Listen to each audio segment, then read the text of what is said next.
Hello दोस्तों, स्वागत है आप लोगों का मेरे यूट्यूब चैनल पे। लाइब्रेरी वैकेंसी बिहार में जो आने वाली है उसका एमसीक्यू, इसके पहले भी वीडियो हम बना चुके हैं और इसके बाद ये दूसरा वीडियो है मेरा। मेरे साथ दीजिए, हम आपका मोस्ट इम्पॉर्टेंट एमसीक्यू आपके लिए लाए हैं। चलिए स्टार्ट करते हैं, आप ध्यान से पढ़िए। भारत सरकार द्वारा नियुक्ति पुस्तकालय के लिए सलाहकार समिति को जाना जाता है। इसका आंसर तो आप मत देखें, आपको पता है तो कमेंट में ज़रूर करिएगा। इसका आंसर होगा सिन्हा कमेटी। भारत सरकार द्वारा 1957 में केपी सिन्हा की अध्यक्षता में एक सलाहकार समिति बनी और इसकी रिपोर्ट 1959 में प्रस्तुत की गई, जिसमें सार्वजनिक पुस्तकालय विधेयक का प्रारूप प्रदान किया गया। चलिए आगे बढ़ते हैं। इसका क्वेश्चन जो इंपॉर्टेंट रहेगा सारे कुछ बताएंगे आपको। पुस्तकालय के विकास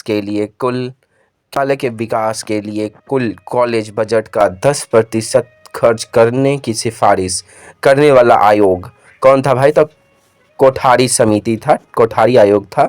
जो कोठारी के बारे में जानते, कोठारी समिति के बारे में जानते कि इसकी स्थापना 14 जुलाई 1964 को किया गया था। इसके अध्यक्ष दौलत सिंह कोठारी थे। 6 जुलाई 1906 से लेकर 4 फरवरी 1993 तक इस आयोग के एक सदस्य सचिव, एक सहयोगी सचिव और 15 सदस्यों कुल सत्र से आयोग बना था। कोठारी आयोग ने शिक्षा बजट का 6.5 से लेकर 10% पुस्तक के खर्च के लिए सुझाव दिया। या 25 रुपये प्रति छात्र तथा 300 रुपये प्रति शिक्षक के सूत्र के अनुसार ही आयोग ने 29 जून 1966 को 287 पेज की रिपोर्ट तत्कालीन शिक्षा मंत्री MC चगल को प्रस्तुत की।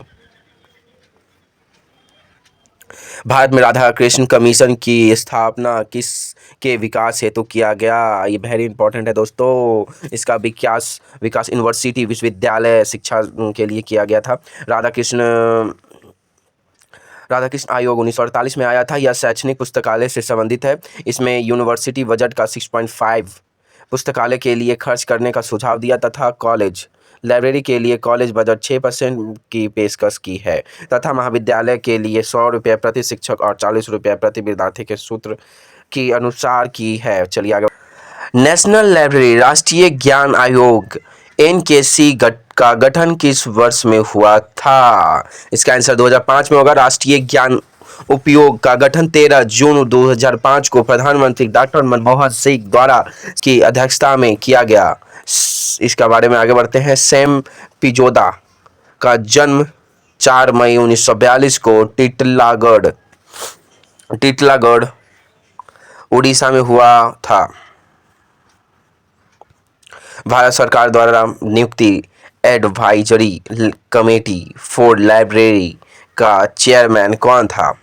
इसका आंसर होगा KP सिन्हा जी थे। भारत सरकार द्वारा 1957 में KP सिन्हा की अध्यक्षता में एक सलाहकार समिति बनी और इसकी रिपोर्ट 1959 में प्रस्तुत की गई। चलिए आगे बढ़ते हैं दोस्तों।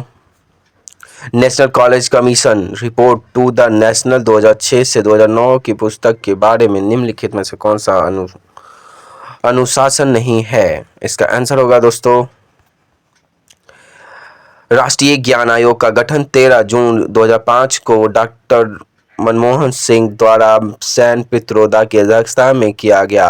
सैम पित्रोदा का जन्म 4 मई 1942 को टिटलागढ़ उड़ीसा में हुआ था। बुक सिलेक्शन पुस्तक चयन समिति निम्नलिखित में से कौन सा उदाहरण है?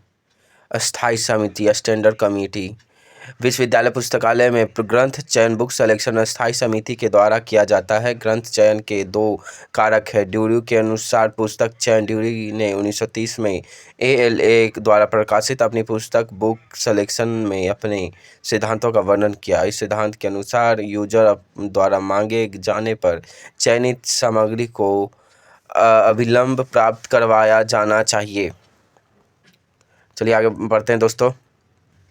परामर्शदात्री समिति का गठन कब हुआ था? इसका आंसर 1957 को होगा। 1957 को होगा।